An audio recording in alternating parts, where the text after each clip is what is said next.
I think it's important for us first to go back to the Bible and to understand that the Bible is relevant from Old Testament and New Testament.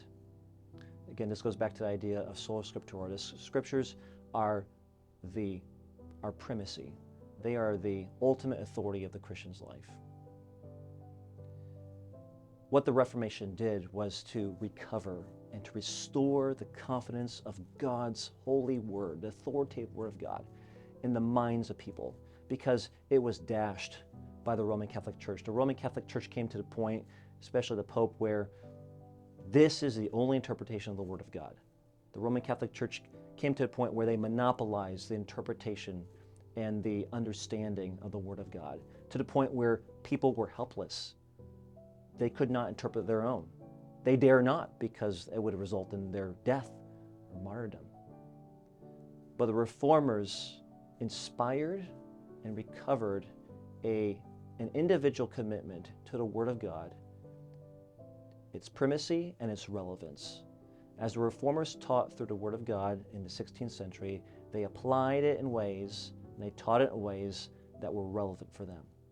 They made applications on a daily basis of how their vocation, how their ministry, how their lives, how their death even was tied to the Word of God. Every aspect of their lives should be related and tethered to the Word of God. 500 years later, that's exactly what we need today. Every area of life, from education to church to parenting to marriage, should be rooted and tethered in the Word of God. We recover Reformation thinking. We recover that sort of thinking by, of course, reading the thoughts of Reformers, reading the Word of God, and seeing in our own day the timelessness, the universality of what the Reformation taught us. It's not limited to the 16th century. The principles that it taught us of how to be a good husband or a good wife or a good parent or a good church person is all rooted in the Scriptures.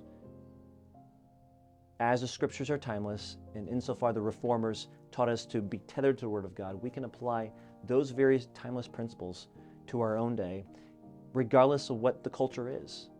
Cultural winds are constantly telling us that's not relevant anymore. We've moved on. We are enlightened. We are in a new stage.